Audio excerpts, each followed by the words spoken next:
Hell yeah. What's going on, everybody? Obviously, we fucked that up again. We Smeagol. I'm speaking for two people. How long was that going for? About 6 seconds is what StreamYard told me. If you didn't hear, she said, "Oh shit, I'm late." I was like, "Well, what did I say?" You said you were missing something. I was like, "Oh, I'm missing something." She said, "Probably your butthole." I was trying to look through comments because Sin's Corner came through saying that she might be back in a little bit. I see Sergeant Giratina in here. I see Miss Deborah talking shit. And Lex, my boy, saying you're here to judge. Judge, jury, and executioner, go ahead, take me out, dude. It has been a week. How have you been feeling? Sleepy. I slept for 10 hours the other day. It was not the chloroform speaking this time, but yes, she's been a sleepy little ass, but she has lost a bunch of weight. We've been playing baseball a lot. Well, yeah. Yeah. And getting some sun. She's getting some freckles. She's not even a natural redhead, but you wouldn't be able to tell. You have to tell everybody that. Why can't they just think of it? You tell everybody that. Why is it a secret? There's nothing wrong. I've had red hair for like 15 years. Like, just leave it alone. There's nothing wrong with it, but she's getting freckles, unlike a blonde. Freckles. A fake redhead, yes. Look, he's here to judge. You have been judged, fake redhead. But she has green eyes. Like, seriously, she just got the short hand of the stick. I'm finished. You're finished. Yeah, that's why I'm blonde. Well, I'm finished with this relationship. She's gonna get mad at me. We have been literally. We haven't been arguing. We've been joking around all day about on her last nerve, and which just makes me want to ramp it up a little bit more. Yes, I am wearing Blabs the Tower Tard bucket hat, so I look like an idiot because that's all I am. I almost look like Gilligan. You are an idiot. Hell yeah. Nothing wrong with that. Let's say hey to everybody. I saw someone else in here. Oh, we had chili cheese dogs tonight. Yeah, chili cheese dogs, raw white onions. The only way you eat them. Only way to do it. Well. Okay. Oh, well, hold up. Okay. Hold up. Okay. All right. Hopefully I'm not peeking in the microphone too much. How do y'all do it? Because we had a little argument or a discussion at the dinner table. If you have a chili cheese dog, it needs to be smothered and you eat it with a fork. I pick it up and I eat it. She picked it up and ate it. Yeah, you get all over your face. That's the whole point of a chili cheese And I was dog. just like, well, that just means you didn't have enough chili on it. I had enough chili. It was sopping. Like, you could get it on your face. That's the whole point of a chili cheese dog. Lots of onion. No mustard. No mustard. And you cannot have beans in your chili. Yes. True chili has no beans. Otherwise, it's a stew. Jerry Sills, I see you in here. Hell to your brother. Anyway, does anyone want to imagine pretending not to have a soul?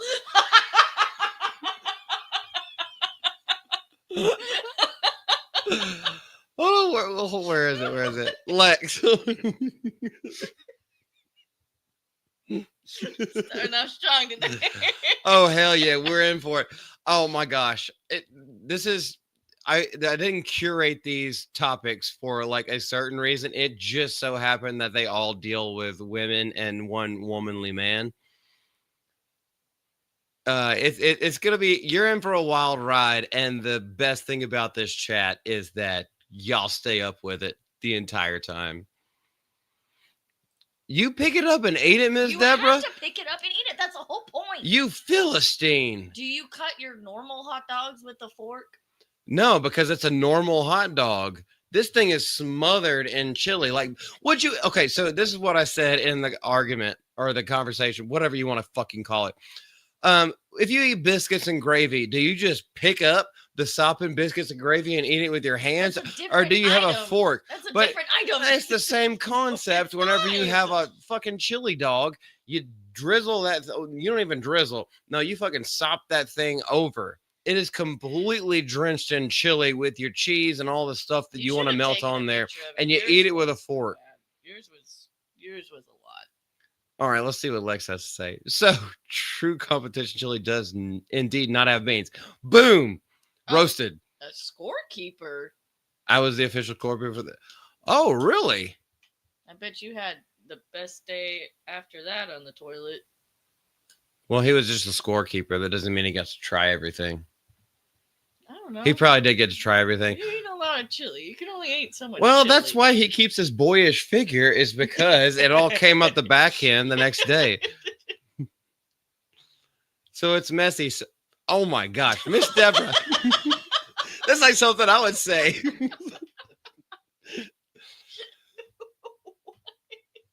Hold on. Hey, it's okay to get sloppy.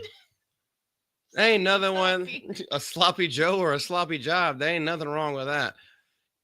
We are already off the rails. You're only in 6 minutes. He got to try the winners. Oh, well, that's cool. Well, then that means you just got the cream of the crop, the best of the best. They're having a salsa, a hot sauce festival coming up. Yeah, they are. I want to go to it. Yeah, but I think the tickets are like $30 a piece. Well, I'll just steal some.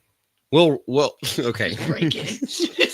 We can just pretend to be judges. No, you carry a ladder, and then we'll just pretend that we're workers. All you need is one of those like Hot Topic black security shirts, which by the way actually works. You could just grab one of those things and then go, because a lot of even the Belton Comic Con that we went to recently, all you had to do was have one of those very generic security shirts, because that's all they're wearing, because they're not spending money on that. They're spending money on the entire complex. The side door.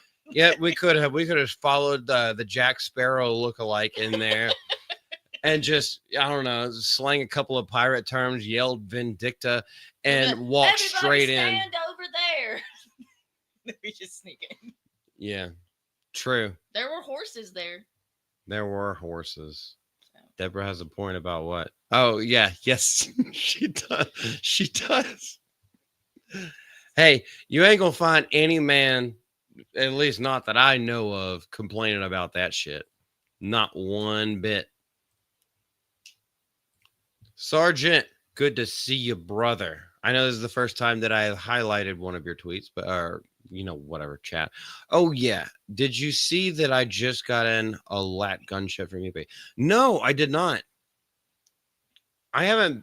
So basically, most of the time when I'm on Twitter, I'm just at work, and I only see basically the first 10 tweets or my notifications or something like that. And it says it's more like 8 p.m. afterwards. That's when I truly scroll through everybody that I follow and like all the other stuff.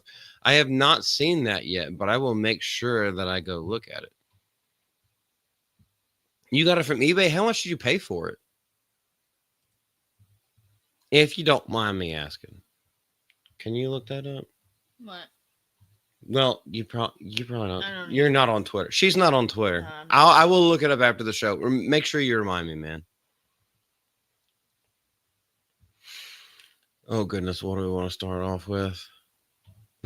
Okay, there's two articles that have to do with effeminate women or effeminate men. Do we want? I think we should breathe a little bit. All right, you all good? You done huffing and puffing? Never. Never. I'm probably gonna go to the bathroom real quick. I gotta go pee. Well, thank you for telling the entire world whenever they eventually see this. Thank you for telling the entire world that my hair is not the right color. That's way more important. Well, it's also way less consequential than you telling everyone, hey, I got to go make yellow in the Super Bowl. Well, I didn't know you were gonna start it. What are you huffing? What now, baby? You need the time. We're here on time. We're not late and gay like we were when I was with the GCA. You were pretty. I think you were late. I was like 10 seconds. That's still late. 10 seconds late. Yeah. Not late and gay. One or the other. No, Choose. you're always gay. You're always I'm gay. pretty sure you're biological, so that ends that. But yeah, not late, just gay. It happens. I am wearing the bucket hat, so feel free to roast me all night.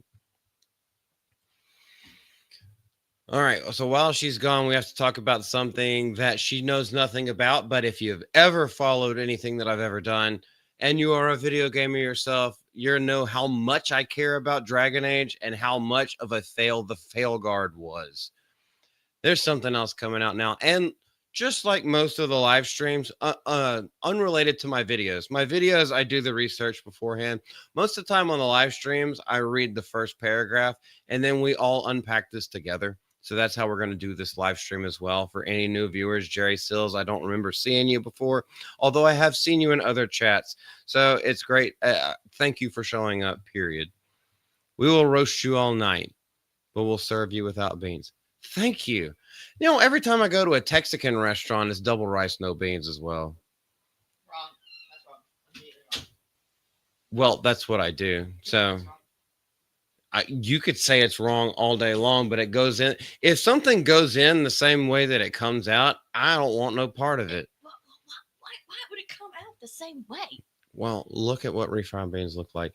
Anywho, babe, we're finna talk about Dragon Age and what is going on with this. This comes from that part place. Babe, I might get a little bit heated. Most of the time when we talk about Dragon Age, that's when Salty Malty comes out. Okay, I'll just... Don't worry, just for listening to me, you will not get banned. If anyone gets banned, I will. But it may not even be that bad. Dragon Age, the Veilguard writer, becomes new senior quest designer for Bethesda, sparking Elder Scrolls 6 concerns. Now we're already, I am already, my interest is peaked, but it is also a little bit wary of everything because Dragon Age, the Veilguard completely took my favorite open world RPG of all time, butt fucked it up the ass, left a pink windsock, and didn't even pay for bus fare on the way home. Now they have the same person going to be a senior quest designer for Bethesda with Elder Scrolls involved. They just completely fucked and raked over the coals in the entire Dragon Age thing with BioWare.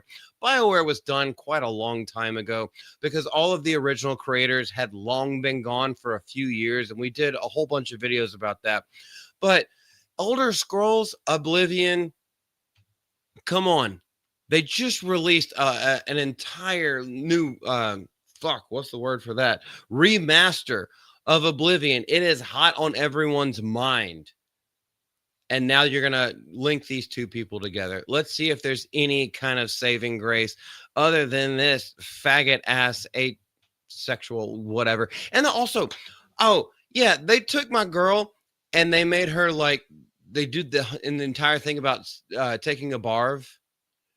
They took this pirate whore, which was completely awesome in Dragon Age 2. They took her and completely made her a cuckold little bitch.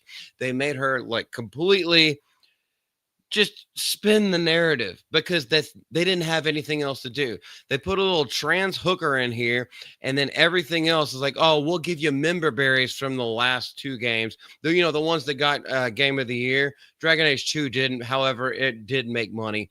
So like they took all of those characters. Oh, we'll give you little cameos and everything like that, but completely butt-fucked the character. Bethesda has made headlines by bringing in a Dragon Age Veilguard writer as its newest senior quest designer. On the surface, though, it looks like a studio securing an experienced RPG veteran. How are you experienced? You're experienced in all levels of finger play, but for fans who watch BioWare's latest release collapse under the weight of its own messaging, this news lands more like a warning. It wasn't just its own messaging, though. Like, is this Marvin? Yes, Marvin Montanaro. I half like his articles, and there's a lot of times where I take umbrage with it. But it's not only that it was because its own messaging that Dragon Age the Veilguard failed. It was also because people who actually did play the game said like the mechanics were completely off. Everything, actually, let's just roll that back. Nothing felt like Dragon Age.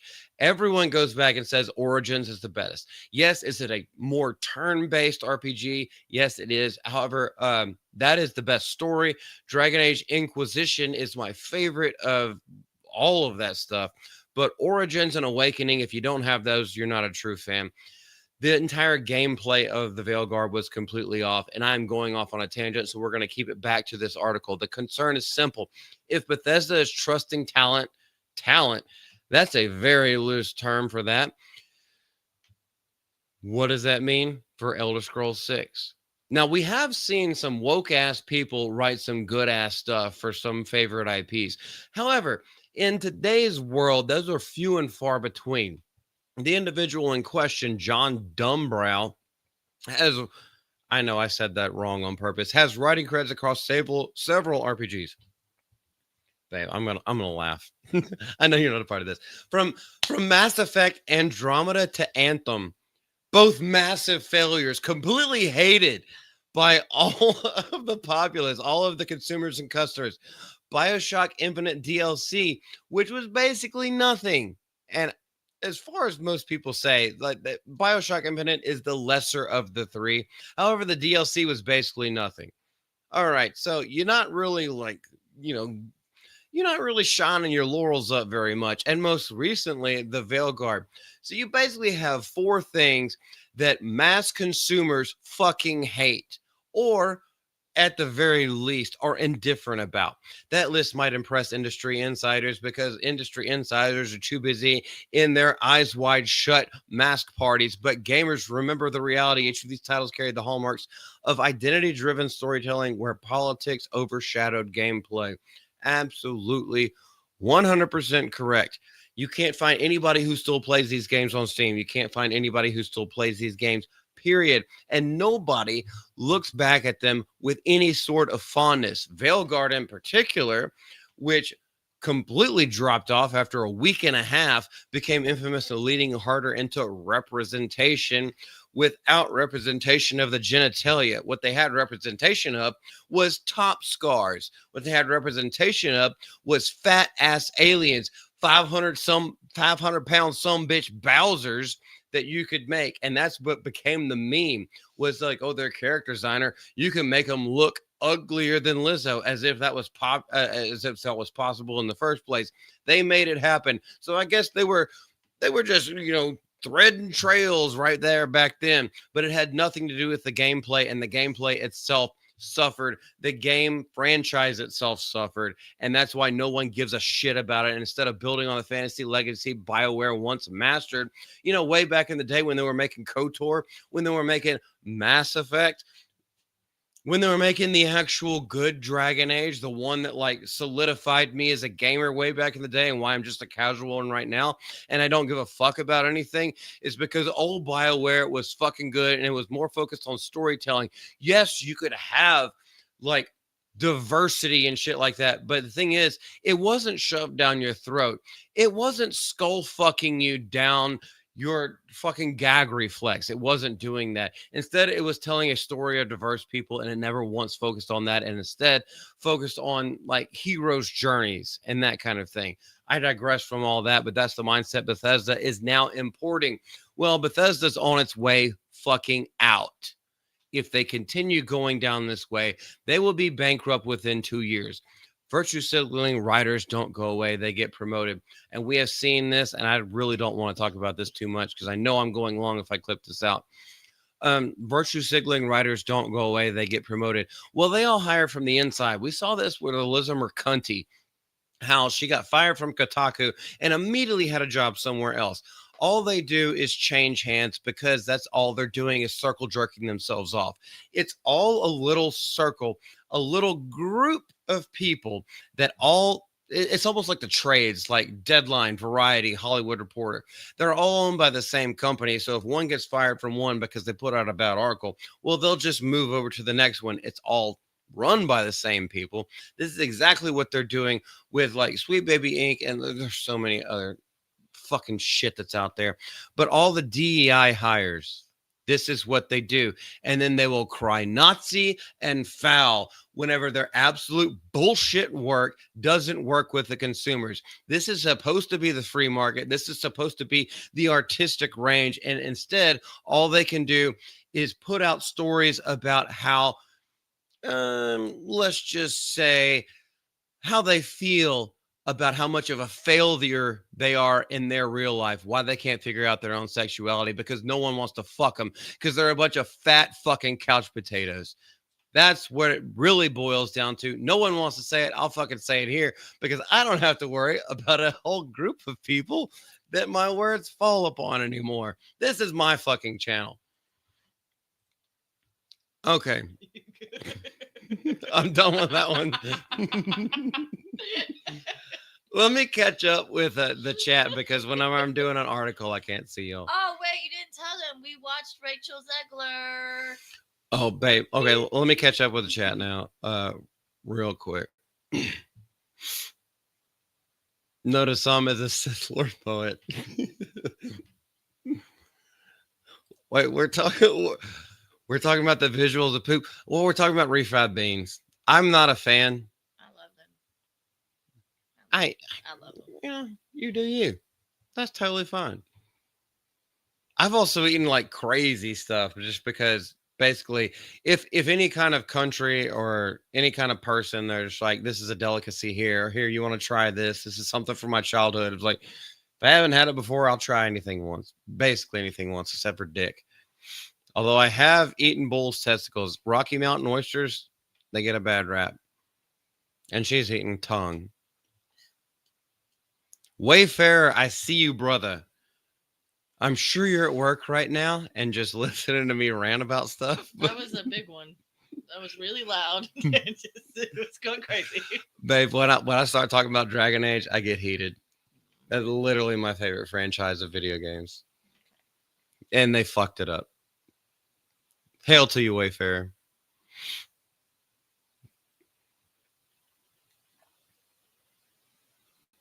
And then we have this girl over here trying to quote Obi-Wan. Just JK, what's going on, man? You know, as many times as I'm trying to give you the moderator badge, you show up so late.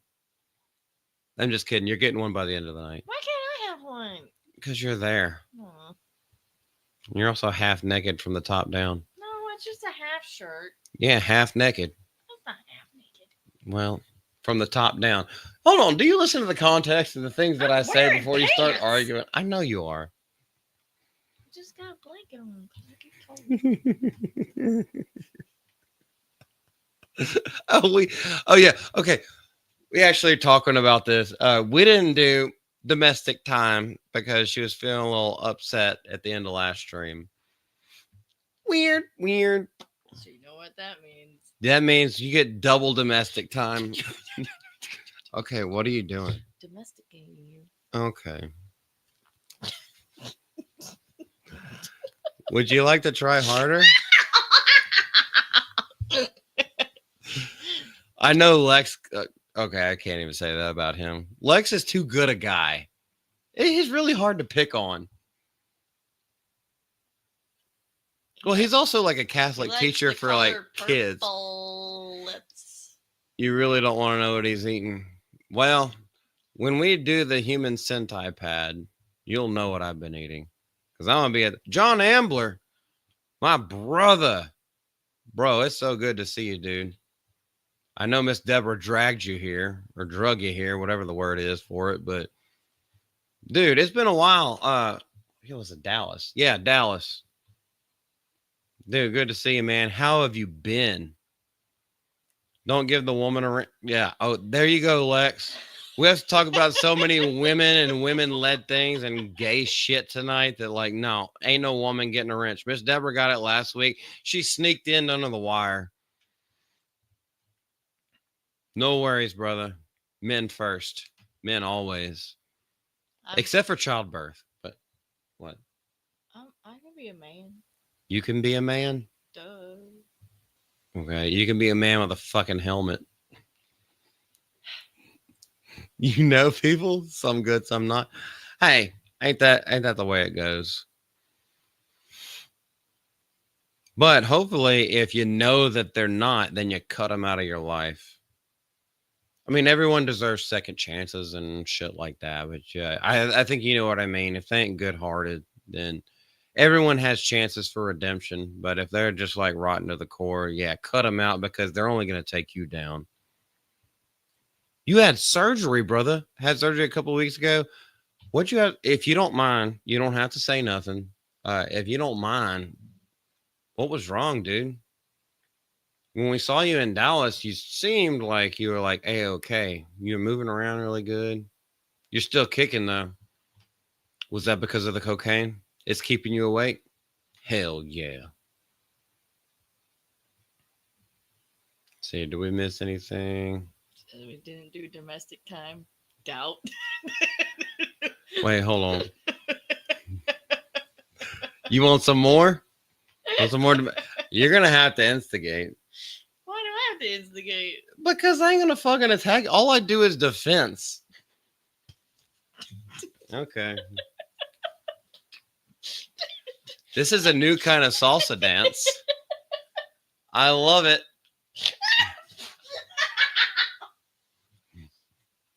You put yourself in these situations. Okay. Oh, I thought you were gonna do it. I was like, 2 fingers, I can make her let go. Hold on. This is halfway like an MMA like training class. If any crazy bitch is on you at the club, go ahead. Do what you just did. I'm gonna pinch 2 parts, 2 fingers, 2 fingers. We really should just become an MMA like channel or something, or some kind of. It's not Bushido, but I can't remember the discipline that it is. But it's literally just pressure points, and you don't even have to put much pressure. If you just hit certain spots, it literally makes them go limp. What? What are you doing? Hello there. We In the love each words, other. if you ever want a guest on your show, let me know. Miss Deborah, you can come on right now if you want. I don't know how would I DM you? Through Twitter? I can DM you an invitation right now if you want to come on. Take care, Sergeant.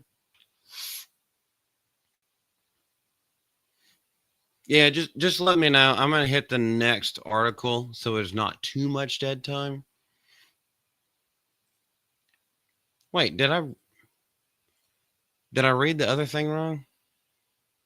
Oh, wait. Or were you talking to John or Sergeant? Someone famous on. I'm gonna spell it right this time. Oh, you're famous on YouTube. I must be missing some contacts. I ain't nobody. Hearts in the chat for crypto. You.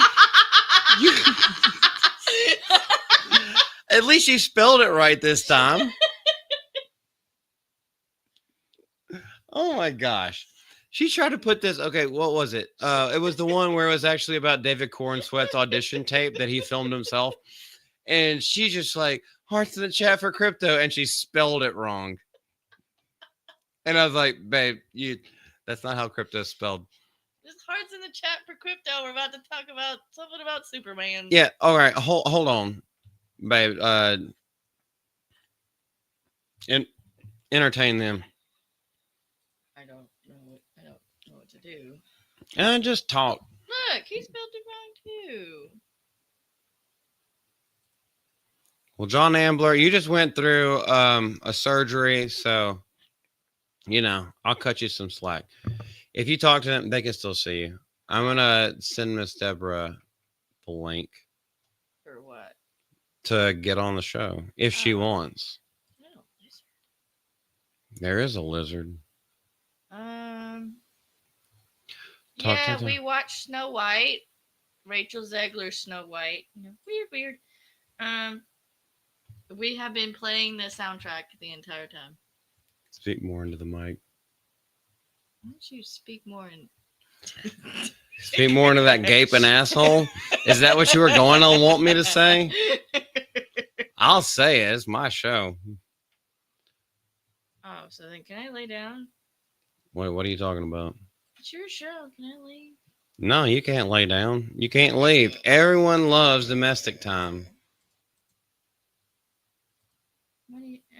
I don't even understand what you're doing. I'm DMing Miss Deborah the link if she wants to hop on. It is sent, Miss Deborah. Well, you weren't talking about you. Well, you know what? She said she has no makeup on. Who cares? Use an avatar. If you feel that ashamed, you shouldn't be ashamed. You're an awesome freaking woman. Can you give me a beer, please? Yes. You're a freaking awesome woman. Who cares about what you look like? I'm wearing a fucking bucket hat. He looks gay as hell right now. Yeah, and she's got a giant fupa right now. Stop so it! Love! I know I'm just fucking around. That's mean. I know it's mean. Babe, I got a fish. This show is not serious. Yeah, she did get a fish the other day. She had some wild hair. Well, it's because we went to a comic book collecting place, and they had really cool. They had like really cool. historical shit from the Nazis, like. Okay, but it's not just the Nazis. There's a Roman. Well, yeah, there was like medieval shit and like stuff from the Roman Empire, and there was also a fuck ton of comic books. I got a bunch of them, and a bunch of like old Star Wars toys. We paid $2,000 for a standing statue of Gal Gadot. Yeah, well, I took a picture with her, and that's on Twitter as well. But yeah, we went to this like really freaking cool place that I'd never been to before, and then afterwards. Right there in the same shopping center was a PetSmart, and she just got this wild hair that she wanted to fish. I was gonna go for a dog toy, but then I saw this fish, and she just spoke to me. It captured the heart. And she's living. How did it speak to you? With the words like, well, no, she like comes up right to the bowl, and she comes and she looks at me, and then she comes up to the top of the water, and then she like blows bubbles and stuff. You'll never guess her name though. Oh yeah, I got to name it because I was like, okay, first of all, you're paying for this, and she asked me what I should name it, and I was like, well, I was gonna name her Bubbles. Do I get naming right? And I was like, yeah, it's not a fucking Powerpuff Girl, so it's named Big Mac, and it's a chick, it's a female. I just figured we got to fatten her up. She's eating more. I think she's more confident now. She's been here for 3 days. She hasn't died. So I think she's surviving. Just like a McDonald's meal. Just like a McDonald's meal.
Are we back? Are we back?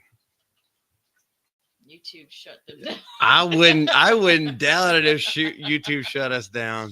You did go a little crazy there for a minute. Oh no, it's back. It's back. Yeah. Yeah, our freaking I don't even know what's going on. So right. Half of them got. That's all I got to say about that. I was just talking about my feet. Yeah, about your fish. Anyway, it's named Big Mac. I know just JK saw that, so it was a good time to pour me a drink. Well, John Ambler, when you get back, fucking cheers to you, man. Absolute salt of the earth, great guy. All right, what other kind of gay people are we going to talk about today? Oh, here's just a. Of course, he shows up at that point. Oh, Echo? Yeah. Okay, this one's not even going to be a full article, but it's just like, it's almost like a little blurb. So we have to talk about, and I'm going to mess his name up because he's one of those red dots. Kumail Nanjiani signed on for 6 Marvel movies before Eternals, of all things. Eternals. I thought it was my job for the next 10 years, but none of that happened. So this dude got so busy getting out of stand-up comedy, yoking himself up to look like a superhero, but obviously didn't read the script for Eternals or know any of the plans moving forward for Marvel, because at that point, a lot of people may actually don't know this, but at that point, Marvel's was just trying to reboot. They didn't have really a plan. Like, they had the plan as soon as like Iron Man kicked off, like, phase 1, phase 2, phase 3. They were just like, well, we could go to this route. We could go to this ensemble route. But they didn't realize is that DC was doing the exact same thing with Justice League, trying to start out another ensemble cast that wasn't tried and true and was not proven. And for some reason, this nigga thought that it was going to be the next 10 years of his life signing on for 6 Marvel movies. Why the hell would you do that? And why would you do that without money up front? I would at least have to, if I was going to do that and sign a contract, I need at least half of it up front. And there's going to be some disclaimers in that contract that I sign. But I guess when you're a struggling comedian and you have a little bit of an accent and, some people mistake you at the airport for someone who's going to do harm to them, that they just take whatever they can get. He says that he signed on, but that the film's critical and commercial disappointment shattered him and led him to seek out therapy. What a fucking queer. Just because you were in a movie, you got paid to do a movie, and because that movie failed, you had to get therapy for it. Oh my gosh. Fap a little bit harder, because no one's going to sleep on top of you at this point. The topic came up in Nanjiani's appearance on fellow stand-up comedian Mike Birbiglia's Working It Out podcast. Mike Birbiglia has not put out really much in a long time. Most of the time, what's up, buddy? Most of the time that he does things, it's more like he scripts his entire show. And it's actually really great and it's really heartfelt, but I haven't really heard from him in a while. Anyway, that's beyond the point.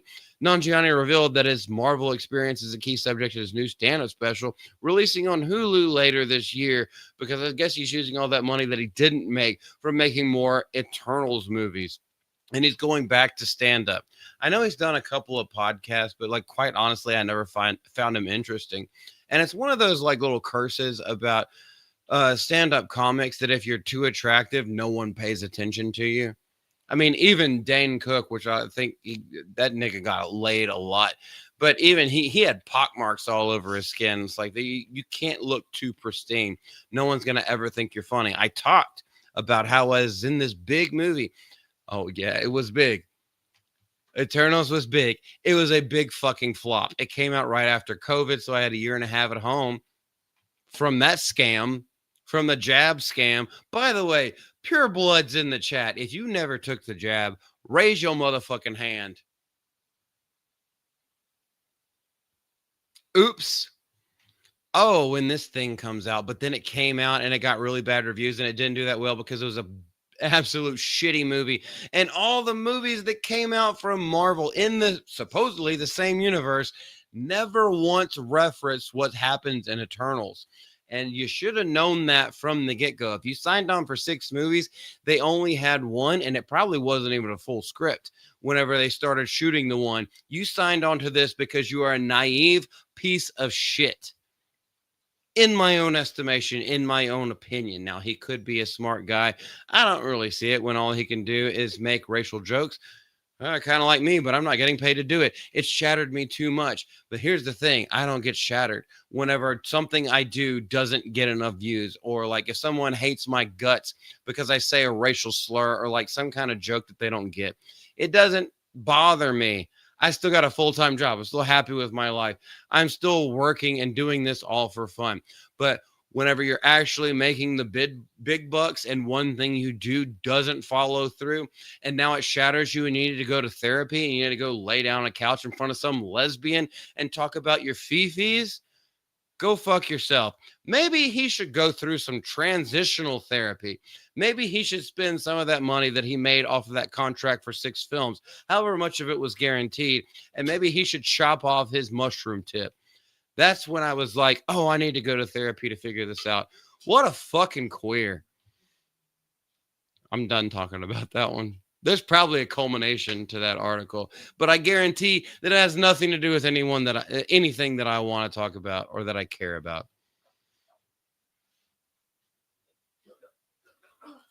All right, too many gamer words and domestics. Do you know what channel you're moderating for? Do you know me at all, Lex? Come on, man. We've hung out so many times. Well, 2 times, but I gotta catch up. He's the only Brazilian, you know. We talking about Dan Vasque? Oh golly, y'all went crazy in the chat while I was doing that. I did go off on a tangent there for a little bit. Been going off on tangents all day. Well, I told you we're gonna have fun and we're gonna roast the fucking feminine and females. Oh, I'm back to Miss Deborah asking if she can get on, and then not accepting. I see you, woman.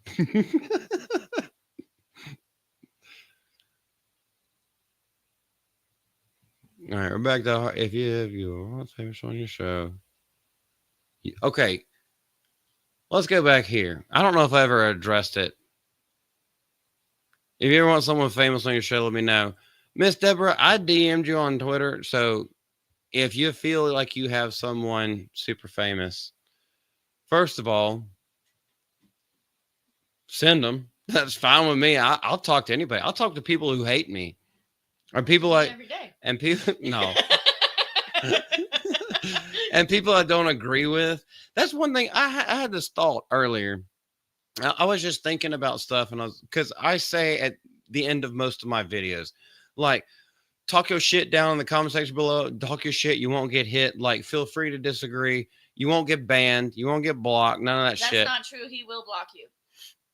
Yeah, but that's like a 5-minute block. That was an all-day block. No, that's something that StreamYards did. But you immediately came back. You immediately came back. But what I'm talking about on the YouTube video is, like, if you want to leave someone down in the comment section below that disagrees, or you have, you got a fight that you want to pick, say your stuff.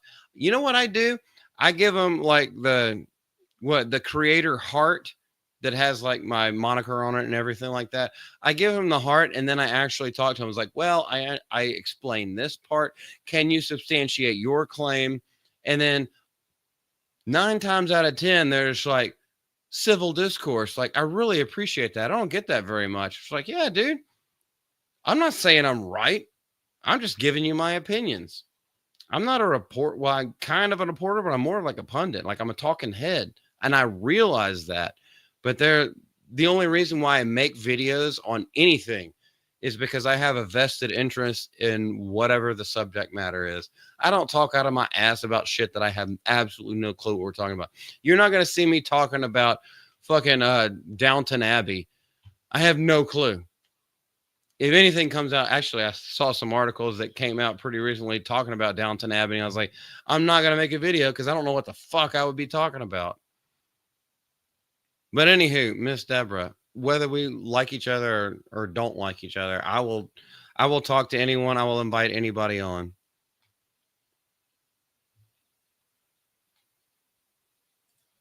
Do a wrestling podcast. Bet you won't. I bet you won't. It's a challenge now.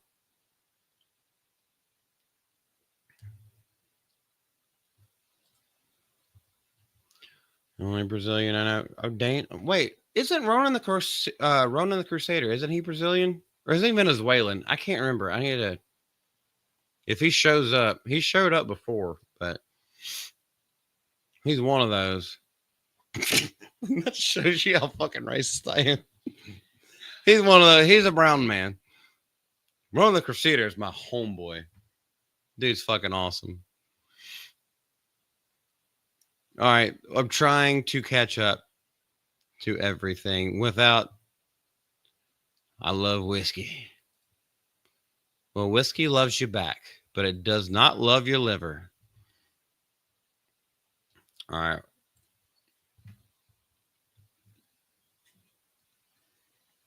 Okay, Jerry, are you is this for real? Because I will subscribe to you. Irish whips and arm drags with Tommy Halter. Can you just text that to yourself so after the stream I'll give you a sub, man. And if it ain't true, I'm gonna find out. Okay. I see the time. We got two big things, and these are on the thumbnail. Actually, the next three are on the thumbnail. Well, I think we should go into this one first. This is one of those ones where all I did was see the title and I was like, we got to talk about it at some point. This is why Anya Taylor-Joy is on the thumbnail, because she's a weird alien girl, but kind of one that you're just like, I wouldn't kick her out of bed. Yeah, I was waiting for your reaction. We talked about this earlier. And I was like, she's not hot, but she's not ugly. She's intriguing looking. Like she's like ethereal. That's the word that I would go. It's almost like if you play like Tinkerbell. If you saw a bug-eyed elf in real life, it would look like Anya Taylor-Joy, because like the body is there. She's like tall, skinny, curvy, and then the face is just like very gaunt, giant eyes, and you're just like, okay, I'm attracted to the eyes, but the face is a little bit put offish. She's like a freaking real life alien elf. That's how I feel about her. But strangely, she also is a great actress. So like I like watching stuff with her in it and with her out of her clothes. Wait, what did you just say? Exactly.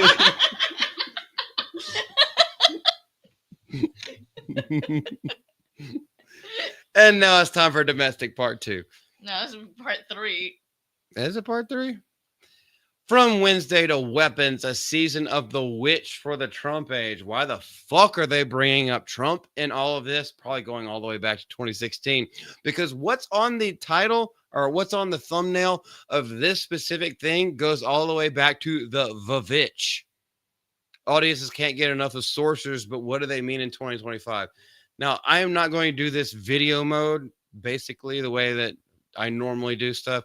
I'm not going to do things that way. I really want to see what the fuck they meant, because they put Anya Taylor-Joy in the Vavitch right here, and that's the way they start everything out, talking about sorceresses.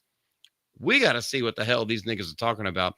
In 2015's The Vavitch, A24 title directed by Robert Eggers, started off a great career for that man. I actually still love the stuff he did. Nosferatu most recently.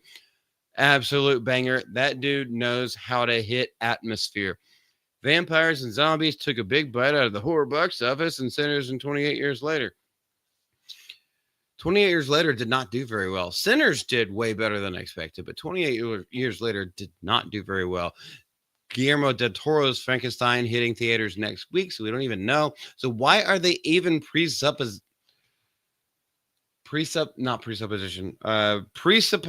whatever the fucking word is for that? Why are they already talking about stuff that one has been proven, one underperformed, and one has not been proven yet? It seems like they would be reaching for something other than the reach around that they're giving to their other Hollywood reporters. It would seem the return to classic marquee monsters is one of the stories of this summer's movie season. Not necessarily. Also, like most of these monsters, especially the ones that they just put out. All right, so Sinners is basically an updated version of From Dusk Till Dawn, which is vampires. Great. 20 years later, zombies. These are very generic horror movie monsters. Frankenstein actually comes from a book, and like that's one of the more original characters. And most of the Frankenstein movies are not. Did I say Frankenstein earlier? Frankenstein. Yeah, well, it's Frankenstein. Whatever. Most of the Frankenstein movies are not actually billed as actual horror movies. They're either thrillers or they're dramas. I guess old school horror could classify as that. But like these are kind of the tropes of horror movies. So it's not like oh, they're getting a resurgence or anything like that. It's like, no, there's people are just doing shit and they're trying to come up with original stories or at least derivatives of something without making it too close. But there's one old school hobgoblin that's lurking around the edges of this narrative, and this time it is not Harry. Omnipresent, repeated across a number of notable new titles, but still somehow avoiding the limelight. The Witch. I mean, we've had plenty of witches. I don't know exactly what the fuck you're talking about, especially coming from A24. Did you ever see what is the name of that movie? Because now that I'm live, it completely the first one that fucking what's his face Ari Aster did, Hereditary. Yeah, that movie was about witches. That was the worst movie ever. Everyone said That that was actually the scariest was movie ever. okay. Like, I wouldn't say it was a scary movie, but was a good movie. I think I so. don't think so. That one had witches in it, also notably from A24. So I don't know really what they're trying to pull with this article. In 1 week alone this month, Wednesday returned to Netflix for a second season. Wednesday's not a witch, you dumb bitch. Wednesday's not a witch. It's the fucking Addams family. She's a sleuth, and she has a very macabre sense of humor. Unless they completely changed something in the last half of the second season, which I haven't watched because I got turned off by episode 3. I was like, motherfuck, this is worse than the first season. I actually enjoyed the first season, and Jenna Ortega was supposed to be helping write the second season, and the first 3 episodes I just did not like. I was like, no, I'm not in it here anymore. Not for me. Anyway, that bitch is not a witch. Wednesday returns on Netflix for a second season. Zach Kreger's weapon shocked audiences with a scene still in Sorceress, or you could just call her a gypsy, which is apparently a racial slur. Who the fuck cares about this on this channel? And Chuck Russell's remake of Witchboard, which I've never even heard of. Who the fuck is Chuck Russell? And Witchboard sounds like something you would get at the toy store, at the toy department of Target. What is a witchboard? Which board is the witchboard? Ouija board? What's it called? Ouija. Oh, I say Ouija. It may be a Ouija, but that shit's been around since the fucking 40s. Ouija board. Yeah. Ouija boards actually work. Oh, Ouija board. I ain't gonna lie. I'm finna do some videos about like the possessions and shit that I've gone through. But anyway, we're not talking about that. The Philippists Bring Her Back. Oh, that actually was a good film. Also hints on a shadowy occult group. Guess what? When the human mind is trying to write of things and they always travel towards the occult, if you actually think about it, most of the big baddies of all time have something to do with the occult. You brought up Frankenstein.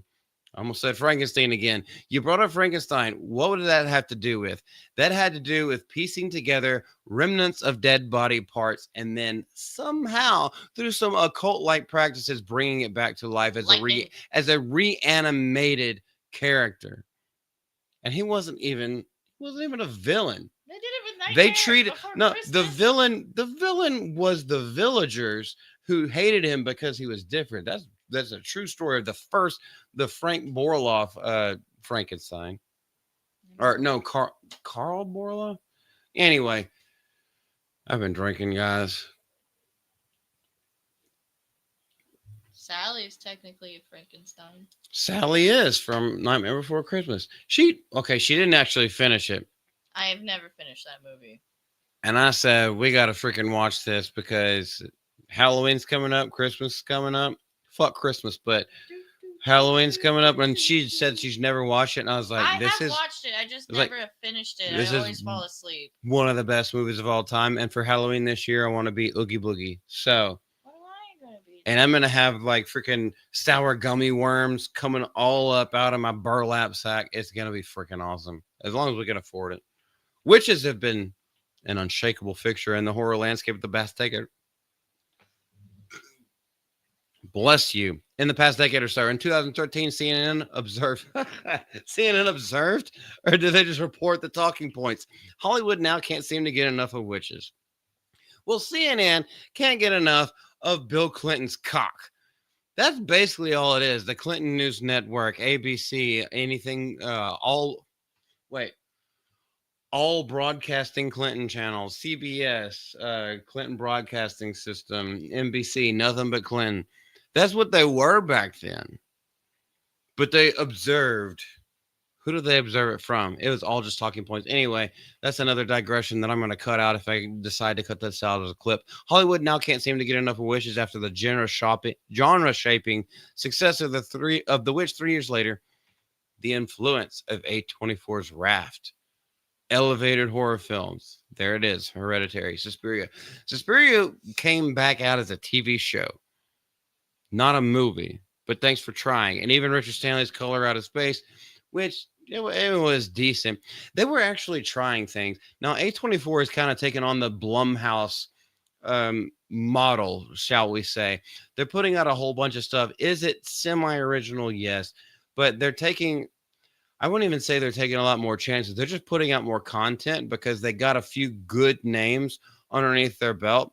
And so they're pumping out more things. It's like when Netflix first started doing their original content. You had a couple of good ones. You had the tent poles, and then they just like shat money out on all kinds of stuff just so they could fill their coffers with content. A24 is doing the same thing too. Now if you see this is an A24 film, it no longer holds any gravitas. It no longer means anything anymore, at least not to me, because of what they started out with and where they are now. But I still don't understand why they're making this argument. Starting back in 2013, it was like, this is the season of witches. Well, you know what? The magical witching number, 12 years later, there's going to be the season of witches again. That's not even the witching number. That's not even the witching hour if you're into the occult. So I don't know what the fuck they're talking about. I make the argument that cycles of witch horror on screen have always coincided with periods of heightened feminist activism and visibility, and that this figure serves as an excellent bellwether for the state of women in our culture. Well, women are fucking failing. They're failing at beating men who identify as women in their own sports. Women are failing at cooking.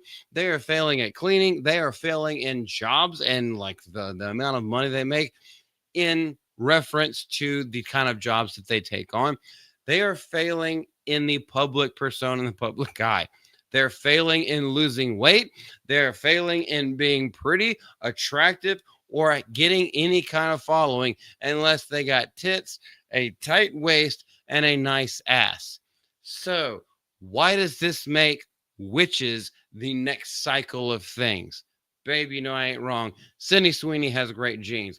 Witches have always been a stand-in for fears around women's power and influence. Well, that's funny you say that, because women are having less power, less influence. More so now than ever. I had a frog in my throat. Less so now than ever. Do you refute this in any way whatsoever? Do you think those things about me? No, not at all. I'm talking about the waves of feminism. This newest wave of feminism, which they're going back, and they're the ones that are putting the timeline on it, and they're saying it nowadays right now. Women are literally the least respected that they've been since before men fought for them to get suffrage rights, because the women themselves didn't want it. They were happy being at home. I am happy being at home. Look it up in your history books. Women didn't want women's suffrage. It was liberal faggot men that were doing it for them. But you can't deny, like, you now have men trying to pretend to be women and then taking over women's sports. And then like basically shoving y'all off the podium so the actual women who are like above, a step above, and just pushing y'all down to the ground. It's like, nope, a man does it better. It's like, well, we knew men do it better. That's why we have separate fucking categories. All this, whatever wave of feminism we are on now. The word femicide? Femicide. That sounds like a great word. But yes, this entire new wave of feminism, the past 2 or 3 waves of feminism has done nothing but take the beauty, the wonder of true women, turn it on its head, and fucking shove their faces down into the pillow. Now, that's something that a man does to his woman with consent when the lights are turned off and the doors locked at the end of the night. But good gracious, they're doing this in public on concrete, not into a soft pillow. And they don't cuddle them afterwards. Where the fuck is this article going? I think I'm going to quit right here. This is becoming like a giant diatribe. Tell him to look at the chat. Jen and Sylph. Okay. Okay. Since what I just said, Jen and Sylph, some of the best comic book writers out there. Fight me. But you know what I mean. If they're still here, I no fucking clue if they're still here. If they're still here, you can't. I don't think anybody can deny. Let me. Sin, you're back. You missed a lot. I know. That was like fucking 12 minutes. That was like 12 minutes. I didn't know where that article was going, and then it went down like a feminist thing, and I was like, "What the fuck are they even talking about?" Anywho, Yaira 3 is fucking badass. I need to do the spoiler full review. That's gonna take some editing though, which I ain't mad about. YouTube shut them down. Okay, we're back up at the top. Let's see what we didn't. Your folks taught you to use your words. Well, my words end up. Your words are very rude. Yeah, I don't sugarcoat shit. I really don't. I don't sugarcoat anything. I tell it like it is or how I feel it is. And you feel free to argue about it, but I'll also give you the reasons why I'm saying. Never win. Talked out of my outs one. It was a lot Since better. last week, still haven't gotten another one right. If you were wondering. That's right, Lex. Still not. She's still batting goose egg for the week. No, next week is my week. I'm gonna get something. Don't do the Ouija. I've multiple times. I've done Ouija boards. I am a. How do you say it? I just tell people I'm a medium because I can speak with them and through them, and sometimes they possess me, and most of the time they're good. Most of the time it's some kid that got killed or something like that, and then they'll let me know. It's like if the bad one. And what's crazy about it is that there was this one point, and it was during COVID at the place that I was working at the time. There were 3 kids that got killed when this place used to be an arcade. And the killer of those kids was gunned down on scene. Now, the 3 kids, 2 of them would talk to me and actually developed a relationship with them. They would like talk to me and tell me shit. And I looked it up and I was like, what the fuck is this? Am I just hallucinating? I went and looked it up way back in the microfilms. And they told me all the shit. And I was like, oh, they told me their names before I ever looked that shit up. I was like, everything was true. They also said the bad one's coming. And when I looked at those microfilms, when they told me their names and like where they were and what happened, that was the one that they told me was the bad man's coming. That was the name of the guy who just went on a shooting spree in a kid's arcade and then got gunned down by the police. And I was like, oh, fuck, this shit is real.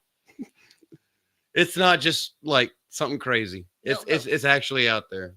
That's not the only time, but that's just ghost in this house. That's the biggest one, though. However, I would highly recommend don't do the Ouija unless, or Ouija, however you want to pronounce it. Luigi.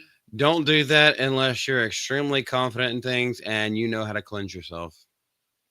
Keep some sage, salt, other people around. Put the candles out. Boris Karloff. That's what did I call him? Kyle Karloff? I knew Karloff was it. I was thinking of like 4 different things at once. The bucket hat's a little too tight on your head tonight. It's pretty thin because, well, Blabs has a big head, so this is modeled after her. She needs room to breathe with that like nappy head. We love. Okay, she doesn't even know who. Well, you do know who Blabs is. I don't know. Blabs is cool in my book. I don't have a problem with her at all. More whiskey. Clinton is more whiskey for John, a beer for me. Beer all the way, Mr. Jerry. When did you? Golly, Yeah, you weren't around. I missed the fucking Sasuke. I missed Jen and Sylvie. Unless they're still. Golly, there's. All right. That's the way to be malty. Just be salty. I get mad about stuff, man. Like not actual mad, like violent mad, but You only get mad about like 3 things. Okay. Traffic. Lord of the Rings. No, you don't get mad about that. I get mad about how they absolutely ass rape it nowadays. You get passionate about it, but like you get mad about traffic. Wrong. Work. Okay, what's the other one? And then I guess you only get mad about like 2 things. You never get mad at me, so like. Yeah, I don't actually get mad. I get perturbed and irritated about shit, but then I'm over it. Like, or if somebody like decides to hurt somebody you love. Those are your top 3. Oh, that's a game changer. Yeah. That's it. Someone comes after like a friend or someone I love or like family member or something like that. No, you're dead to me. With full force, like you ain't gonna wake up. But yeah, for the most part, like no, I get perturbed and irritated and irked and agitated about shit, and then I see him in traffic. I get it off my chest, and I'm fucking done with it. That's literally how it goes. Oh, right now, we're playing Pokemon Go. We just started it because we're late to the game. He gets really mad. Pokemon. Oh yeah. Okay. Come here, you little bitch. I found the secret. All right, I found the secret to how you get whenever you're catching Pokemon in Pokemon Go. I know this is an old topic or like that, but we just started playing like a month and a half ago. And we're in a race to get the 151 first. He's beating me so bad. But the way that you get the Pokemon, even when you learn the curveball, I'm trying to teach her the curveball trick. I can do it. I can do a straight one. Yeah, but supposedly it's supposed to help you. The way you keep the Pokemon, little stubborn ones that are only like 200 CP. Growlithe. Yeah, Growlithe, Squirtles like that. They only have like 200 CP, but they won't stay in the ball even when you make a great throw. The way you do it is as soon as you knock them in the ball and it starts rumbling, you start shit talking them. You stay in that ball, you little bitch. So you best not come out that ball. I guarantee you, 80% of the time, it works every time. 80% of the time, it works 100% of the time. Hell yeah, it does. You just got to neg them a little bit. They're just like women. They like to be negged a little bit. I don't like to be negged. Miss Deborah. You got the Saskas in here? How sweet. Well, I mean, I do love them, so I really, really appreciate that. I don't okay. I do care if people stay. I love the engagement. I love hanging out with y'all. I actually, the other day, or actually was today, I was saying like, I think I over prepare for the show because we have so much fun in chat that it ends up going way too long, and I don't even get to half the topics I have set up because I just love hanging out with y'all. So anyone who shows up, like, talk your shit. That's what we do here. And obviously, I don't have to worry about monetization. So slurs are encouraged. Oh, so you got to put hearts in the chat for crypto. Oh, fuck crypto, that stupid ass dog. Literally, okay, he didn't ruin the movie. James Gunn ruined the movie by having Superman get his ass beat the whole time. Almost every day when we're just having random conversations. Okay, it's hearts in the chat for crypto right now. Lex, you ain't going nowhere. Get your ass back in bed. We are in bed right now. Technically, we're sitting straight up. Or are we? Are we on our backs with this somehow? This weird ass setup. Yep, that's how that. Yeah. Yeah, we're not in California, so we don't have those kind of setups here. I'm sure there's stuff like that. They got a standing desk and everything. Where you can put your TV on your ceiling, but I feel like I'd be too scared about that because, like, what if it falls on your face? The night. What if the Ring starts playing? Like there's just there's just static and shit, and you see the Ring, and like it's on the fucking thing. Oh yeah, tell them what I did last night. We watched Hercules last night. We did other things, but We went to bed You don't have to tell them about our to love life. Hercules, and I woke up because my dog wanted to go outside. Normal behavior at 3 a.m. And what's going on? He put on the scary killer clown. I put on the Terrifier too Why because would you? Who goes to sleep to that? okay, but I do because I love horror and I love gore and all kinds of stuff. But here's the thing.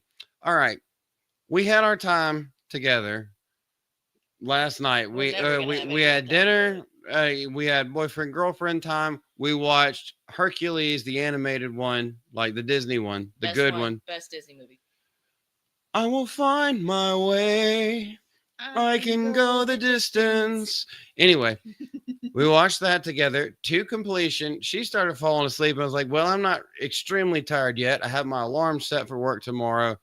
I want to watch something, but instead of playing like heavy metal music, I was like, I'll just put on a movie. I want to see some people die. Why? So I put on the Terrifier 2. Why? And then I fell asleep within like 10, 15 minutes because that's just what it calms me down. Babe, you would, if you were a horror file or anything like that, you would understand. You're just like blood, gore, hell yeah. Something really creepy, hell yeah. This puts me to sleep. I don't even have nightmares or nothing about it anyway. But yeah, the dog wakes her up. She takes him out for a piss. I'll wake up in the morning when my alarm goes off. I noticed that my laptop is closed. I'm just like, who the hell did this? Did I have a fever dream or something like that? I'm pretty sure I didn't.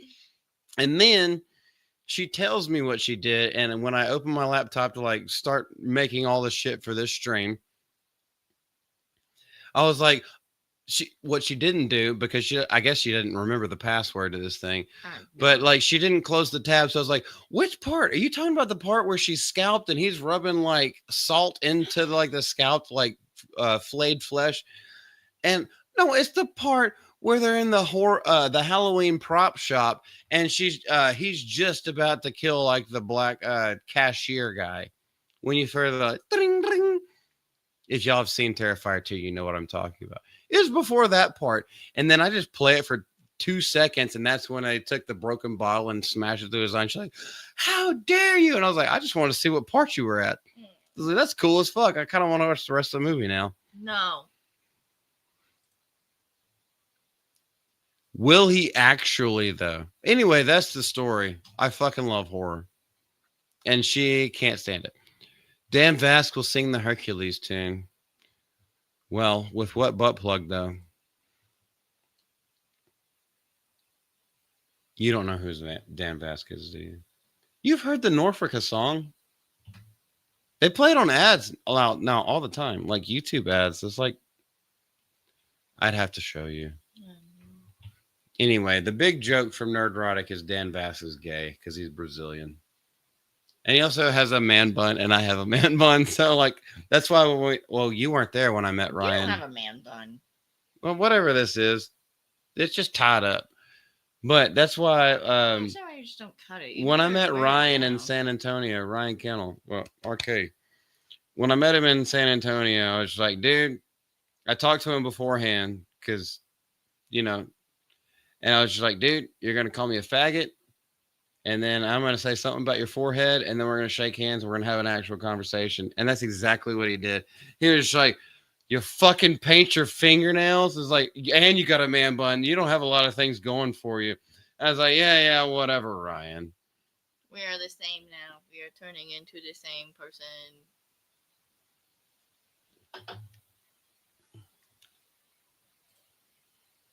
Hi, Beardo One Multi. I don't know what that means, but Beardo's fucking awesome as well. I've met him a few times. We've hung out together. He's a really good guy. I know he's also not as dumb. Just the same thing with Jay. If y'all don't know, Jay is actually extremely smart, and you can tell when he gets upset or like I guess if someone shit talks Transformers, when he's on a live stream, if he's absolutely like riled up about something, Jay is extremely articulate about everything. I mean, y'all got to remember, he used to be a history teacher. He's actually extremely smart. He's just like, he's devil may care now because he's just having fun with life. But nigga is smart as fuck.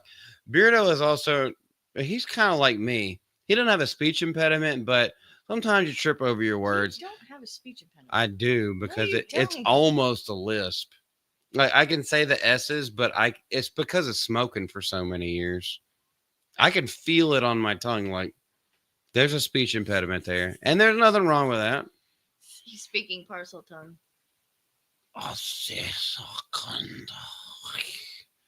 Kunda Astrada Montose. No. Kunda Montose Astrada Kanda. If you know, you know. Fucking Evil Dead. I just told you, but anyway, whatever. Jay is measured when he reacts. Yeah. But Jerry, have you ever hung out with Jay outside of just being a stream? Like, and not to meet it, like you just hang out with him. Dude, is it very thoughtful, introspective? Is there But another thing that we have to go to soon? San Antonio in October. We are making plans for that because that's SpaceCon. That's SpaceCon. So Gary's supposed to be there. I We haven't want to even say discussed Jay this. is supposed to be there. I want to say Ryan's supposed to be there. Is Drinker coming? I've heard a lot of people say they're going to SpaceCon in San Antonio. Called you the bell of the ball. Yeah, that is the plan. Is that we just drive down there for like we one day haven't even and talked about this. well, You're just gonna spring it on me? baby, it's literally like Well, we have to request off now. it's like an hour and 45 minutes. What are the days? Day. Give me 1 day. 1 day. Well, request off. We could just rob a bank and then quit the job that we have now. We're gonna rob a bank. Hey, okay, allegedly in Minecraft. No X-Winger Beardo. Wait, X-Winger's not coming? I thought that was when I was finally going to get to meet him in person. Well, shit happens. Ain't nothing wrong with that. You want to talk about another ginger bitch that no one can stand? Me. You're not ginger. You're fake. See, now it saved you that I spilled the tea. No, I've done 3 podcasts with X-Wing. Had fun. X-Wing's a good guy. I can't wait to shake his hand and like see him in real life. One of these days. All right. I'm starting to. I don't know how salty I'm going to get about this, but I might end up getting really salty. You always get salty. Well, it's not my intention to get salty. I think it is. Well, so much of the freaking news that comes out is nothing to be happy about. And I try to find the good in things, but we have to talk about Sophie Turner, this little whore. Game of Thrones Starting off hot. Well, look what she did to Joe Jonas, who seems like nothing but a good guy, possibly a little bit autistic, but my girl Tay Tay did him wrong. Now Sophie Turner's doing him wrong. Literally, they get married, and she says, "Yeah, well, I think I'm a little bit too young to get married. I want to have some more fun, party around, sleep around a little bit more, because I didn't get that as a child actress." Well, what you did get as a child actress was simulated rape on screen of Game of Thrones. They did the same thing with the girl Macy, who plays the character of Arya Stark. Game of Thrones, although that was consensual in the show. Game of Thrones star reveals mental health struggles with social media, but is proud of harrowing, triggering scenes. So she's proud that she got simulated raped, but she had mental health struggles about it. The only mental health struggles that you have is that you're a fucking Brit over here in the United States. Even Emma Watson has done the same thing, where she came over. She's a British person that came over to the United States and got introduced to our society and our culture, our absolute batshit culture, and went clinically insane. Also, with that forehead, even back when you were younger, but we're still of age, so it's okay that we talk about it. You can already tell that you're going to have a receding hairline. Times are not going to be good for you. Emma Watson is going through the exact same thing. What is the fucking girl's name?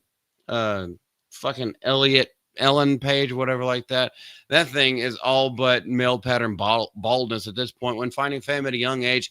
And one of the biggest shows on TV, the sudden attention, particularly online, because anyone with decent tits, a decent waistline, a pretty enough face, and red hair is going to get attraction from people, from men out there. And when you put it all online, especially with the phenomenon that Game of Thrones was, yeah, you're going to get the creeps, you're going to get the regular people, you're going to get all kinds of bots and all kinds of other shit. Can be a transition that many struggle with. You know what she wouldn't struggle with? All the money that she made was just to sew a dick onto it and shut her fucking mouth like a grown man would. No, she can't do that. She got all of this fame from a young age, and instead, she goes to therapy and she chooses to complain and bitch about it because she still has a usable twat that people want to fuck. After shooting to stardom as Sansa Stark, even though she was the most wooden character and the one that people cared about the least in the entirety of the whole fucking 8 seasons, Sophie Turner struggled with her mental health and cites social media as having a profound impact on her. Why did her parents not step in and stop her from being on social media? This is the real problem with Gen Z, in my own estimation, in my own opinion. The real fucking problem with Gen Z is that parents aren't parenting anymore. They're not staying together and they're not paying attention to their fucking kids and shepherding them in the way that they should. This doesn't even have to include the biblical translations or anything like that. It doesn't have to include my faith and how God tells us we should raise our kids up to be. This just comes from a societal standpoint. Parents nowadays are not fucking parenting. They're too worried about themselves. Stick a fucking screen in front of the little kids. Tell them to shut up or don't. Let them scream and cry out in public. Don't pay any attention to their shitty diapers. And like, hopefully they'll turn out okay. Don't worry. The TV will tell them how to feel. This is what pisses me off so much. Anyway, I didn't realize I was going to get this angry about this. In a feature piece for Flaunt, Turney shared her feelings on how her first years on the show came about when social media was still a growing thing, but that changed very quickly later. And she found out that she had to adjust to it. Well, what'd you have to adjust to, Sophie?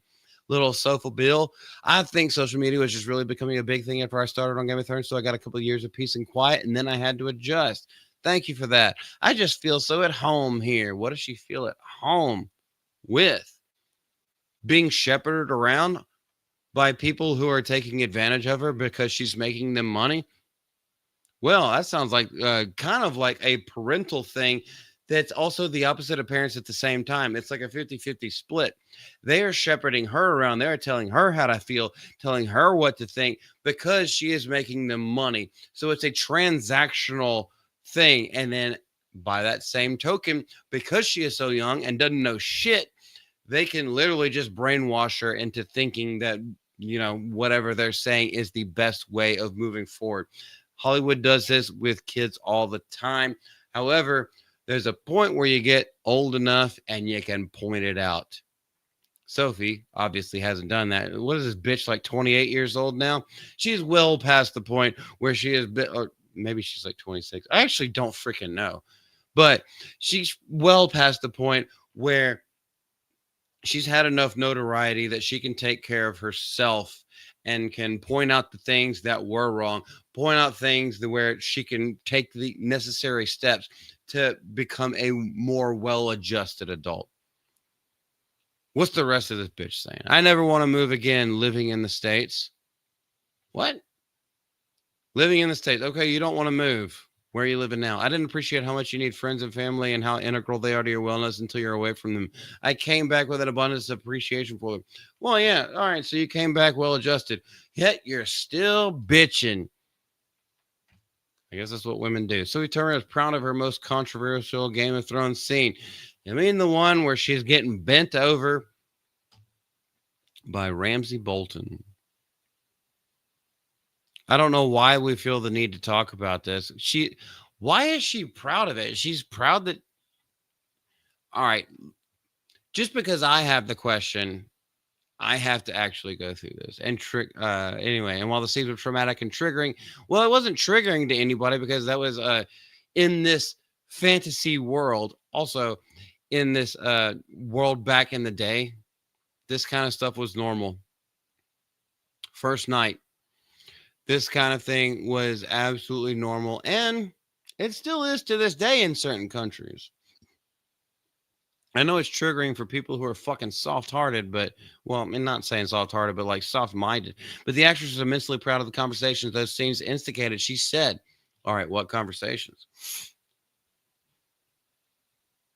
I did feel and still do that Game of Thrones shone a light." I was gonna say some really fucked up shit there. I had to stop myself. I did feel and still do that Game of Thrones shone a light on things that many people are like, "Oh God, you can't show that kind of thing." Except we've seen it multiple times. Did you ever see one of Alfred Molina's first films where he plays a Muslim and beats the fuck out of Sally Field and also rapes her? This has been a. You ever see The Last House on the Left, both the original from Wes Craven and the remake with Danielle Panabaker? Yeah, this stuff has been shown multiple times on screen. Did you ever hear of the movies? Actually, the series of movies, I Spit on Your Grave? Anywho, shut the fuck up, bitch. I understand it can be triggering. I totally understand that point of view, but I did feel we were actually doing a lot of justice to women and the fight women have had to fight for hundreds of thousands of years. You didn't fight, Sansa. Whenever that scene was happening, you didn't fight. You bent over and you took it like the patriarchate was giving it to you. Hard, raw, probably uncircumcised, being treated as objects and being constantly sexually assaulted. Not every Oh my gosh, not every society is like this. I hope you realize that. There are assholes in every society. There are assholes in every walk of life. There are also decent people in every walk of life and in every society. Why are you pigeonholing people just because of something that you saw in a fucking fictional thing? I don't think there's one woman I know who hasn't had a form of that. What forms, bitch? Tell me, is me calling you a bitch right now because you're not enumerating on your thoughts? You're not actually explaining anything? Is that a form of you being sexually assaulted because I called you something that is a slur against females? No, that's not how it fucking works. Also, you're in Hollywood, so I can kind of give you that little thing that sexually assaulted is something that you grew up with. In fact, it happens to men too. Just cue up Drake Bell from Drake and Josh or anybody that ever did a Nickelodeon show. But I did feel, yeah, I already talked about that. And that's because we don't talk about it enough. No, all you do is talk about it. But the thing is, the whole thing that crashed the Me Too movement is that people were talking about shit that never happened and was proven justifiably false. That's what stopped your entire movement. Also, fake allegations stopped your entire movement. So shut the fuck up about this. Show receipts, or we're just kind of like, I'm gonna do this like I do to Miss Malty whenever she's wrong about something. There. There. Yeah, you could talk all you want to. I'm not gonna hit you, but like, no, there. That's fine. You can have your feelings all day. Doesn't make it true. We shy away from it. I think if Game of Thrones came out today, we'd definitely put some trigger warnings on there. Why would you put fucking trigger warnings on Game of Thrones? The whole point of Game of Thrones is that it's supposed to fucking trigger you. It's supposed to hit you out of nowhere. It's supposed to be the realest of the real, or at least something that you could never expect coming on. But I'm really proud to have been part of Game of Thrones, where they didn't shy away from showing atrocities that happened to women back then. They still happen to women to this day. You dumb fucking cunt. I feel proud to have been part of the conversation. You weren't a part of the conversation. The only part of the conversation was, why didn't they show her tits? I guarantee you that's the only part of the conversation that Sophie Turner was involved in when people were talking about Game of Thrones. They were more interested in Joffrey, and Joffrey never did anything to you. He did a little mental attack on you a couple of times, but he really was nothing else. This fucking bitch is so far up her ass. I told you this is going to be a misogynistic stream. It's just they stuck up bitches. You put a bad name on real women, like based ass women, like just a normal woman, a normal one right here. Yeah, you all just because you get a little bit of money and a little bit of notoriety, like you really put a bad mark, or at least you try to put a bad mark on all women. That's what I think. What do I think, though? Does it really matter? No fucking clue. You did an interview with Critical Drinker? We'll be seeing Chris Gore this weekend at DragonCon. Oh, nice, Sin. I haven't met Chris Gore yet. Or Drinker. The last time he was really close by here. Babe, can you grab my beer, please? He was really close by, but there was something where we couldn't go. Oh, it was Vegas.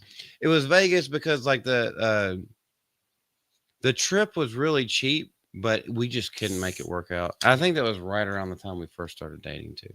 Like, Mm.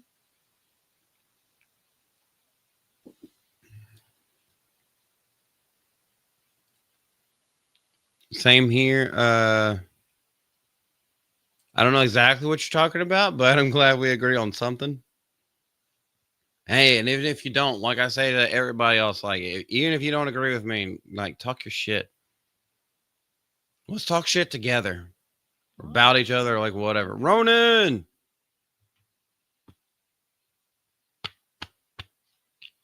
what's up, man? Dude, I haven't seen you in a while. I haven't seen you in not since the last time that I was in an American Ninja stream and y'all were playing together. He was doing like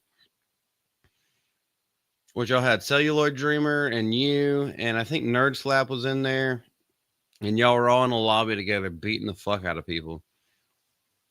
I feel like it's been a long time since I've seen you, man. It's good to see you.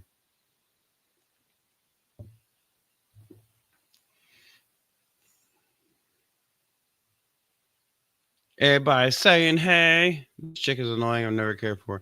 Yes. That's why I did not expect to get that heated. And Sin, if you didn't see my little not prerequisite, but my little precursor before like when I started the show, I was like, okay, I read the first paragraph of these articles and then we're gonna go through it together. So what my reactions are, we don't know yet. I could be angry. It could be a hidden gem. It could be something awesome. But it was stuff that interested me. So like let's go through it together. Might as well go through it live. Yeah, that one started. I didn't expect to be that pissed, but that one pissed me off. Basically everything today. Basically all the topics I chose. I got angry about something. Well, not angry, you know what I mean. Irritated. Chris is actually the same real life as he is on. Golly, what the fuck is this? Anywho, they can't see that. I've hung with him a few times now. Sin, actually, okay. Let me tell you something. The first time ever that I was on stream, I was a juror on Film Threats Critics Court for the Death of Star Wars. When they did the juror episode, I'm one of them, and that's where you can dox my real name.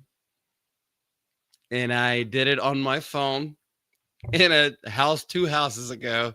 It was pretty damn bad, but I was for some reason I got a fucking email from Film Threat, and they're say, "Hey, do you want to be a juror on a live episode?" Well, it was pre-recorded, but they did like a members only one, and then they released the premiere later on.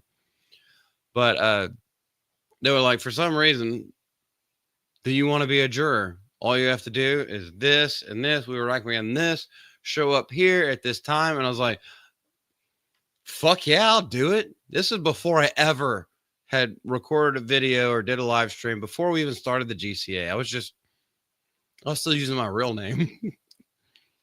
Yeah, Chris Gore was the first person I was ever on the internet with. That dude was fucking awesome. Him and Alan Ing, freaking great people. They were so nice and so welcoming. The people that I streamed with, they were also really freaking cool as well. It was a great experience.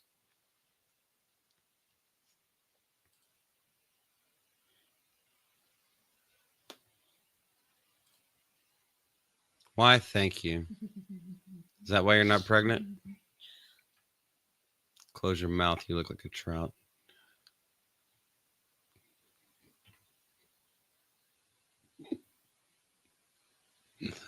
Anyway, sounds like one of his rival streams. Yeah, I believe that's the last time or have I popped into your stream on Kick? I don't know, man. It just feels like it's been a long time, but I also lose track of time because I'm busy all the fucking time, dude. Forgot to mention that the drinker did some work for us at Sound Booth Theater on an audiobook. Really? That's cool. Sin, are you still? Do you work for Paulie at Latino Slant, or you just work with him? Like y'all kind of do things in tandem, or you just get around? You know, not in a bad way, but you know what I mean. I was talking more, but usually you're streaming when I'm streaming. Really, bro? All right, so we must do Sunday streams. The reason I do Sunday streams because most of the time, it's a slow news day, and I can do streams that are basically just talking about a bunch of shit I didn't want to do separate videos on. Let's knock it all out at once. A lot of the big streamers aren't doing shit on Sunday. So there's some people that just want to hang out, and that's basically all I want to do too. If I get to clip out a couple of segments, that's cool, but I don't have to. I love hanging out with y'all, and you know, there's no editing, so just try to hone the craft a little bit, make whenever I do the individual videos, make them go a little bit easier.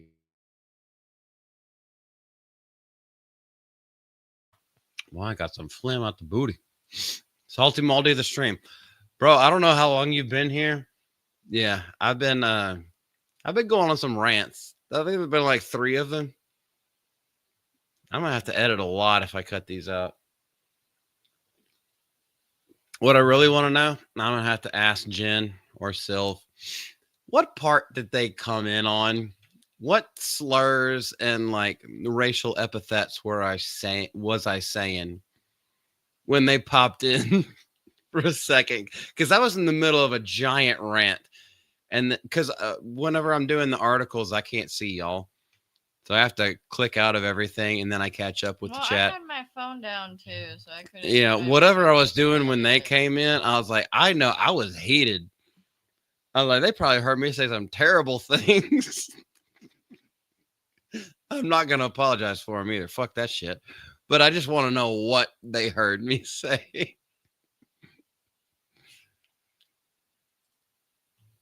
Sen, that was awesome. I wish I had like the confidence and the setup that I have now when I went back on that, but that was literally the first time that I ever was on the internet. You know, as far as like doing videos and live streams and shit. It's like, fuck yeah, I'll do it. No fear. We're talking about Star Wars? What? How much do I know about Star Wars? Almost all the Star Wars. I know how much it fucking sucks. Star Wars. Yeah. Malty is the gayest of the gays. Bro, you taught me the way. If I'm the gayest of the gays, does that mean the Padawan has outshined I am Padawan. the teacher? Well, no, I'm not teaching you to be gay, but Ronan definitely is teaching me. Qui-Gon, and then you're Obi-Wan, and then I'm Anakin. So you're going to end up being the gayest of the gays. Damn. No, but I'm your Padawan. I know, that's what I'm saying. If Ronan is the Qui-Gon of the faggots, and then I'm his Obi-Wan, and then you're my Anakin, I'm gonna tear down this whole world. Yeah, she's going to spread gayness throughout the galaxy. Everyone's gay. I'm pretty sure that's what Hollywood's been trying to do for the last 15 years. I write reviews for the Latino Slant, and I also help host a show on a channel called Los Cinematicos. Sometimes on his other live streams, have met Paulie RL too, but just once. Gotcha. The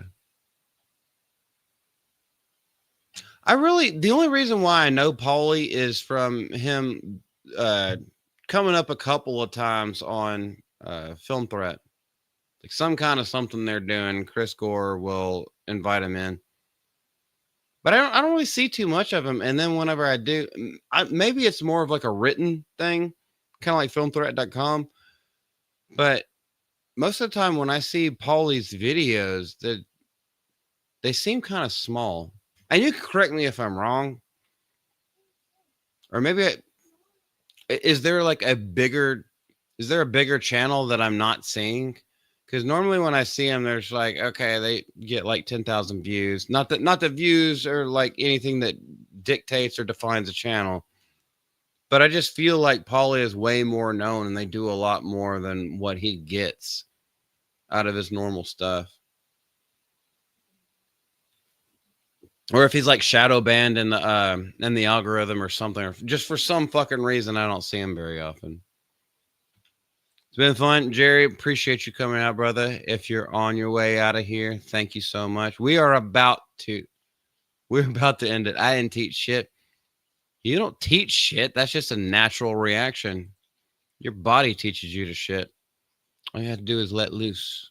Let it go. Just like the gays, actually. Hold up, Ronan. Don't start. Okay, never mind. We're not gonna go. I'm treating this like I'm hanging out with dudes, like not on the fucking internet. Do not start.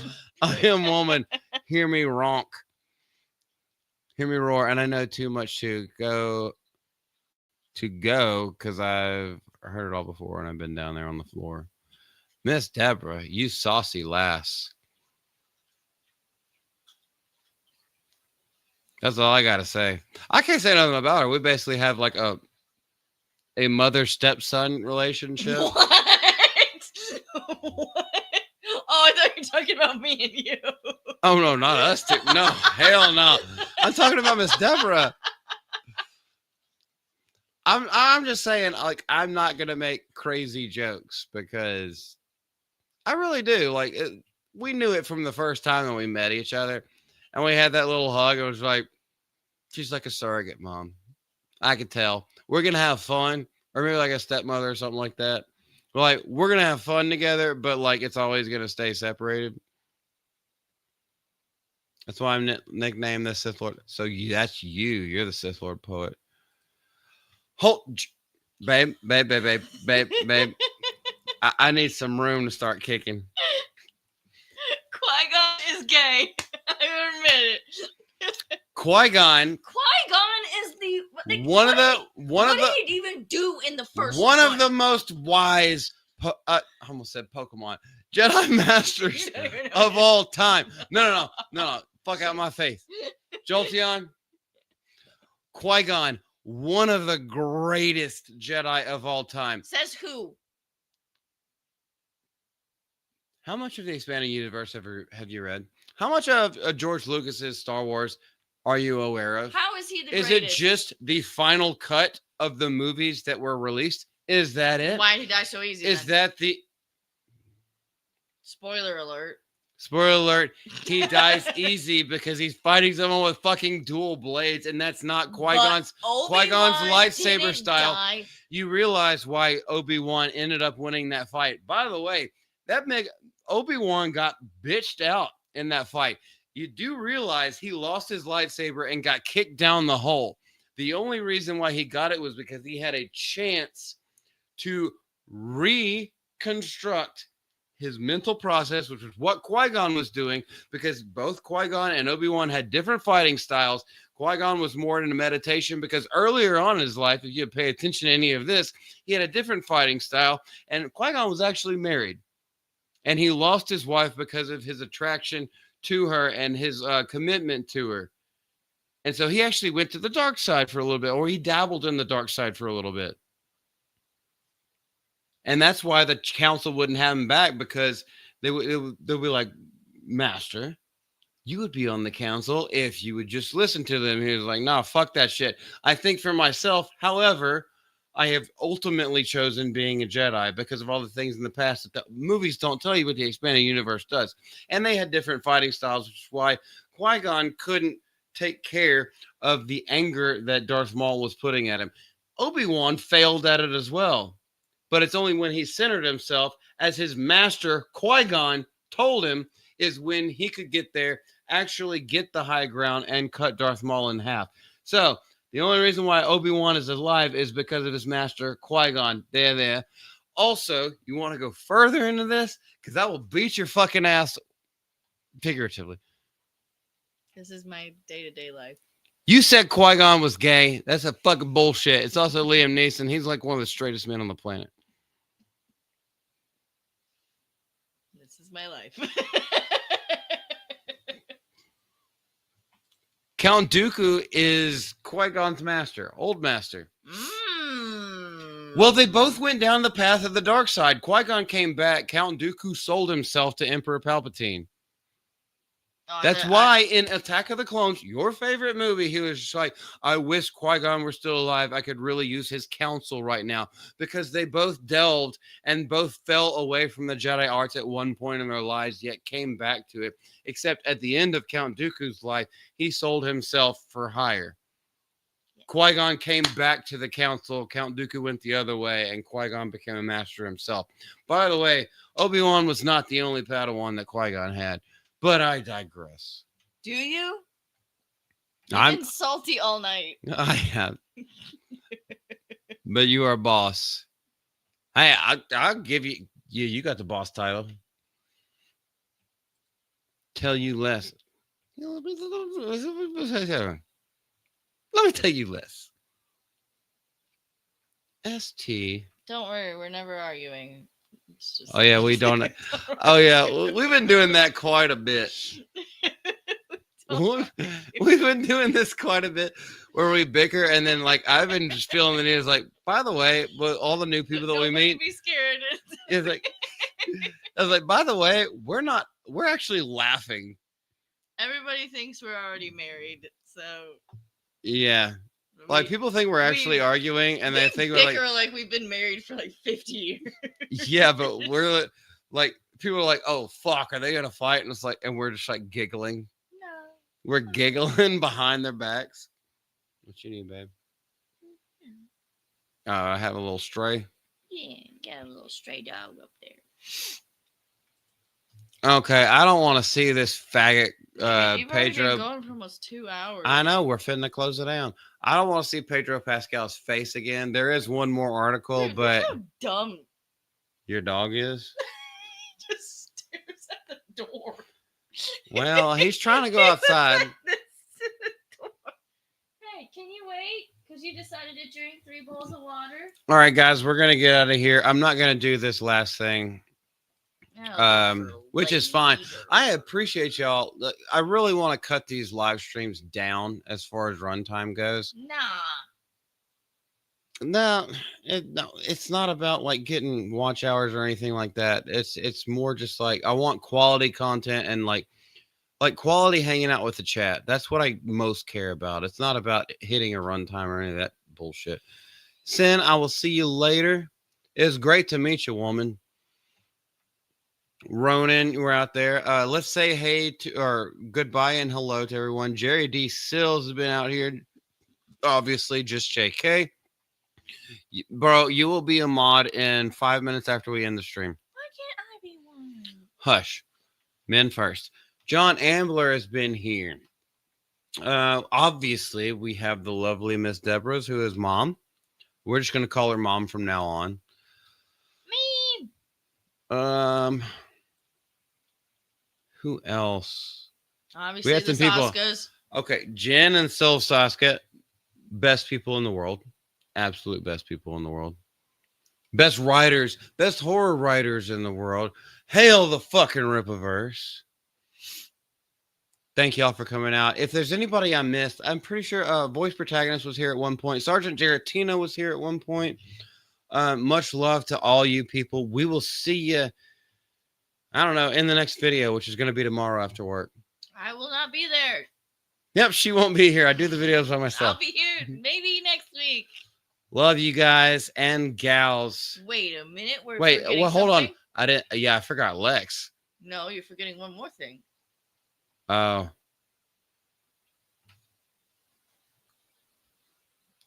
Domestic time.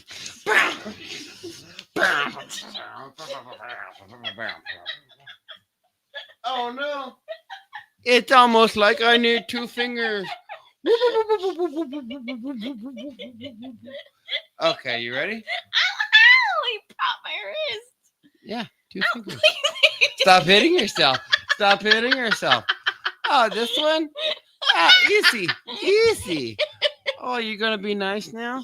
Oh, no, you're still going to try. Give me a kiss. I love you.